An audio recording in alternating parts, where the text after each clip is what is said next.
안녕하십니까. 은행에서 30년 동안 근무한 경력이 있는 공인중개사 한남수TV입니다. 오늘 또 여러분들을 만나 뵙게 되어서 대단히 반갑습니다. 이번 강의는 제 부동산 채널 223번째 강의입니다. 우리가 보통 부동산 거래에서 중개사고를 방지하기 위해서는 계약서를 작성할 때 특약사항을 아주 명확하고 구체적으로 명시하는 것이 매우 중요합니다. 이번 강의에서는 주택 등 일반적인 부동산 매매계약서 작성할 때 꼭 넣어야 하는 특약사항을 엄선해서 소개를 해드리겠습니다.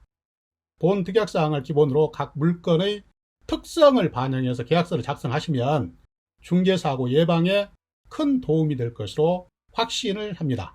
본 강의를 끝까지 시청하시고 구독과 좋아요 버튼 그리고 알람 설정 잘 부탁드리겠습니다. 이번 강의의 주제는 똑소리 나는 주택 매매계약 특약사항, 이대로만 작성하시면 중개사고는 절대 없습니다. 이러한 주제를 가지고 10가지 특약사항을 나열해서 말씀을 드리겠습니다. 첫 번째는 계약일 현재 상태의 계약임을 명시를 해야 될 필요가 있습니다. 두 번째는 계약일 현재 상태의 공부 및 현황을 정확하게 확인하고 계약한 것이다.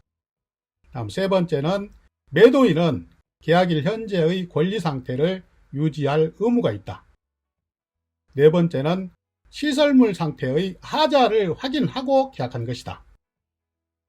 다섯 번째는 공부상 면적과 실측 면적의 차이가 있을 때 어떻게 처리를 할 것인가, 여기에 대한 특약사항을 정확하게 명시를 해주는 게 분쟁의 소지를 없앨 수가 있습니다.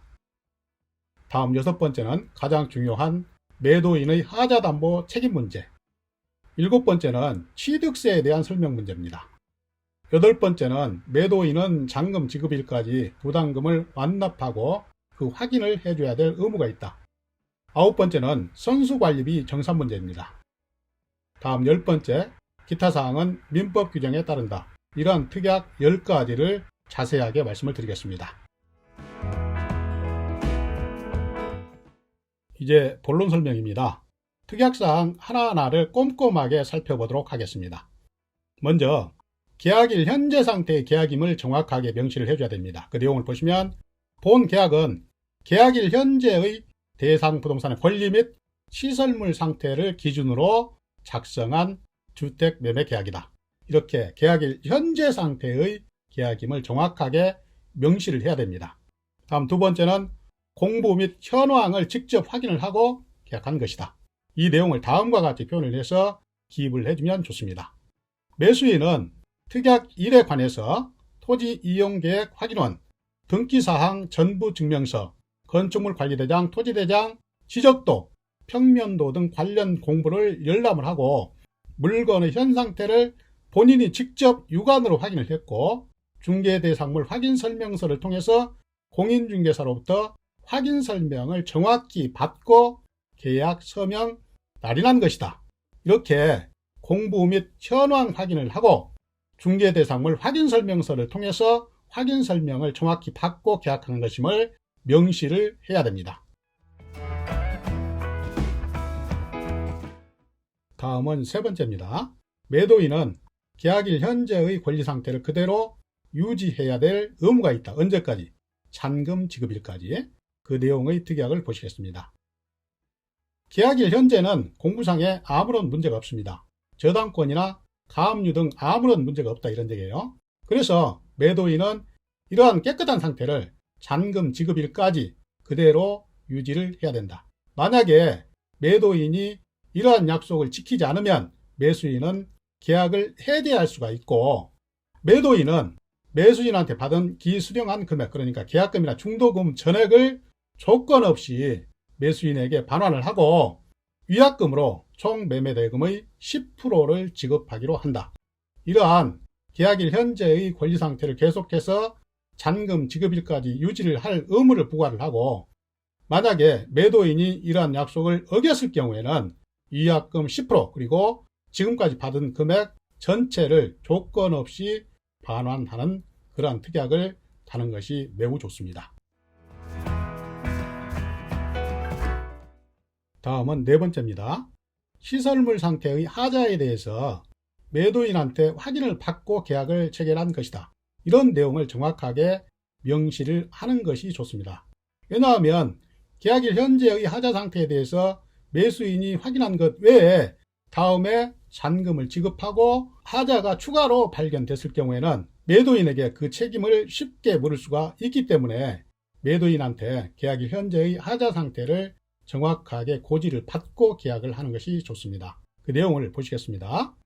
매도인은 고지한 하자 사항 외에는 시설물에 대한 하자가 없음을 매도인이 직접 확인을 했고, 본 주택의 싱크대와 붙박이장을 제외한 모든 것은 매매 대상에 포함이 된 것이다. 그러니까 결국 매도인이 싱크대와 붙박이장은 가져가고 나머지 것들은 매매 대상에 포함이 된 것이다.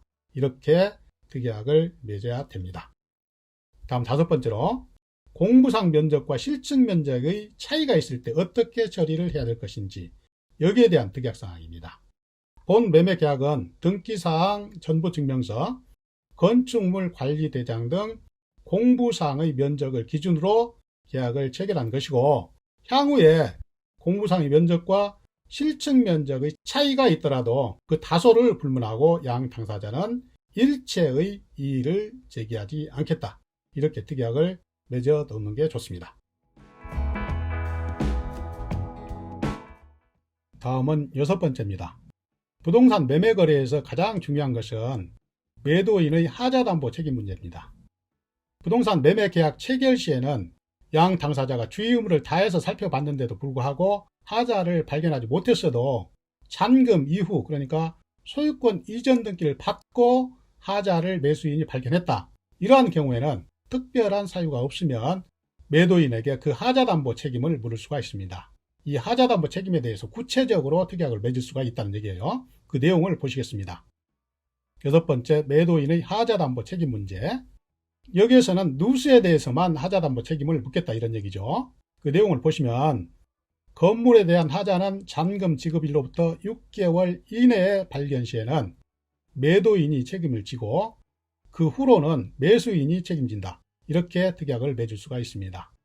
원칙적으로 민법에 나와 있는 매도인의 하자담보 책임은 잔금 지급일 이후에 매수인이 하자를 발견했다. 그럴 경우에는 6개월 이내에 매도인에게 하자담보 책임을 물을 수가 있습니다. 그런데 이 하자가 언제 발견될지를 모른다 이런 얘기예요. 그렇게 되면 매도인에게 과도한 부담을 줄 수가 있습니다. 그래서 이렇게 특약을 맺어서 잔금 지급일로부터 6개월 이내에 발견됐을 때만 매도인에게 하자담보 책임을 물을 수 있다. 그래서 이렇게 그 책임 기간을 정확하게 명시를 해서 매도인이 과도하게 하자담보 책임을 부담하는 것에서 벗어나게 해줄 필요가 있다. 이런 의미에서 맺은 특약입니다. 그 내용을 추가적으로 보시기 바랍니다. 여기에서는 건물의 누수 외의 사항에 대해서는 매도인이 책임을 지지 않는다. 이렇게 특약을 맺은 것입니다. 계속해서 그 내용을 보시기 바랍니다.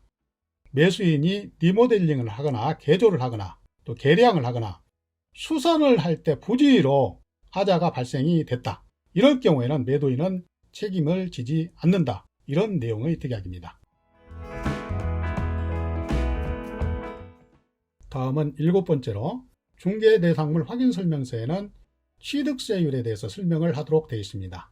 이 취득세율은 매수인의 상황에 따라서 그 세율이 크게 달라질 수가 있습니다. 매수인이 무주택인지 아니면 1주택, 2주택, 3주택인지에 따라서 그 세율이 크게 달라질 수가 있기 때문에 이 세율에 대해서 특약사항으로 정확히 명시를 해 두어야 공인중개사가 책임을 면할 수 있다는 얘기입니다. 그 내용을 보시겠습니다. 취득세율의 설명. 확인설명서에 기재된 취득세율은 매수인의 진술을 바탕으로 기재를 했고, 차후에 세무에 대해서는 공인중개사에게 책임을 묻지 않기로 한다. 이렇게 특약을 맺어 놔야 됩니다. 다음 여덟 번째는 매도인의 부담금 완납 책임에 대해서 특약을 할 수가 있습니다. 매도인은 잔금일 전까지 모든 제세 공과금을 완납한 후에 이에 대한 증빙 서류를 매수인에게 제시하기로 한다. 이렇게 특약을 맺어야 됩니다. 다음은 9번째입니다. 그동안 매도인이 계속해서 냈던 선수관리비 정산 문제입니다. 그동안 매도인이 냈던 선수관리비는 매수인이 매도인에게 그 금액을 지급을 하고 선수관리비에 대한 권리를 승계하기로 한다. 이렇게 선수관리비 정산에 대한 특약을 맺을 수가 있습니다. 다음 10번째로 이외의 사항은 민법의 규정을 적용을 한다. 본 특약사항에 기재되어 있지 않은 사항은 민법상 계약에 관한 규정과 부동산 매매 계약의 일반 관례를 따른다. 이렇게 특약을 마감을 하겠습니다. 시청자 여러분, 지금까지 주택 등 부동산 매매 계약의 필수 특약사항에 대해서 10가지를 꼼꼼하게 살펴봤습니다. 이 특약사항을 기반으로 각 부동산의 특성에 따라서 약간 변형해서 사용을 하시면 중개하는 데 큰 문제가 없을 것으로 확신을 합니다. 그리고 중개사고를 예방하는 데 큰 도움이 될 것으로 확신을 합니다. 저는 앞으로도 계속해서 부동산 관련 강의, 그러니까 임대차 보호법, 부동산 권리 분석 및 배당 사례, 유치권 법정지상권, 부동산 상식 시사, 금융 등의 주제로 알차게 강의를 준비해서 계속 여러분을 찾아뵙겠습니다. 항상 건강하시고 다음 강의에서 또 뵙겠습니다. 감사합니다. 안녕히 계십시오. 시청자 여러분, 잠깐만요. 여러분께 마지막으로 꼭 부탁드릴 말씀이 있습니다. 지금까지 주택 매매 계약을 체결할 때 꼭 챙겨야 될 특약사항 10가지를 자료를 중심으로 꼼꼼하게 설명을 드렸습니다. 많은 도움이 되시기를 진심으로 기원합니다. 지금까지 제 강의가 여러분께 조금이라도 도움이 되셨다고 생각되시면 구독 버튼과 좋아요 버튼, 그리고 알람 설정 잘 부탁드리겠습니다.